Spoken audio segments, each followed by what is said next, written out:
नमस्कार. तर आज आपण आलेलो आहोत धारासूर या गावी श्री तुकाराम सोपानराव यादव यांच्या सोयाबीनच्या प्लॉटवरती. तर आपण त्यांना पेरणीपूर्वी एक ITC मार्सतर्फे कृषी समाधान किट दिली होती. तर त्या किटमध्ये त्यांना पूर्ण बीज प्रक्रियेपासून ते शेवटच्या स्प्रेपर्यंत आपण त्यांना औषधं दिलेले होते. तर आपण त्यांच्याकडून जाणून घेऊया की त्या औषधांचा त्यांना कसा उपयोग राहिला. तर तुकारामजी, सर्वप्रथम आपण आपला परिचय द्या. हो, नमस्कार. मी तुकाराम सोपानराव यादव, राहणार धारासूर या गावातील शेतकरी आहे. तर मी यावर्षी ITC मार्फत कृषी समाधान नावाची किट खरेदी केली. त्या किटसोबत आम्हाला एक बीजबल नावाचं बीज प्रक्रियेसाठी औषध मिळालं. त्या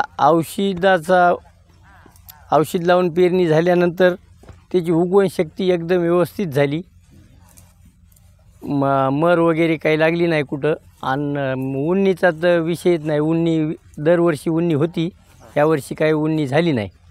त्या किटमुळं त्या बीजबलमुळं चांगल्या पद्धतीनं फायदा झाला, जैविक औषधं असल्यामुळं.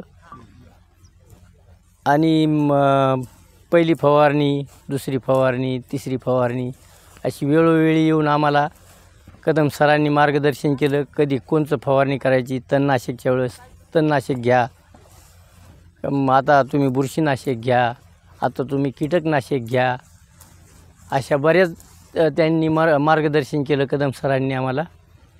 तर ह्या वर्षी किटमुळं आमचं दरवर्षीपेक्षा उत्पन्नात बराच फायदा वाटायला आहे. हे तुम्ही बघू शकता.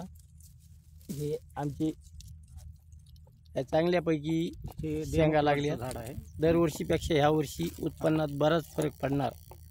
तर हे जे आहे हे त्यांचं डेमो प्लॉटचं झाड आहे आणि त्यांच्या हातात जी डाळी आहे ती कंट्रोल प्लॉटची डाळी आहे. आपण पाहू शकता कंट्रोल प्लॉटमध्ये आणि डेमो प्लॉटमध्ये काय फरक आहे. तर डेमो प्लॉटला चांगल्या प्रकारे फुटवे पण दिसत आहेत आणि शेंगा पण चांगल्या संख्येने लागलेल्या दिसत आहेत. यावर्षी नक्कीच उत्पन्न भरघोस होईल असा अंदाज आहे. तर तुकारामजी, इतर शेतकऱ्यांना आपण काय सल्ला देऊ इच्छिता? ह्यावर्षी आता हरभऱ्यासाठी सर्व शेतकऱ्यांनी किटचा वापर केल्यावर बराच फायदा होईल. हरभऱ्यासाठी आहेच ना. तर हरभऱ्यासाठी मी सुद्धा घेणारच आहे. तसं सर्व शेतकऱ्यांनी यासाठी किट खरेदी करावी. सगळं शेतकऱ्यांनी घ्यायला काय हरकत नाही. अच्छा, धन्यवाद. धन्यवाद.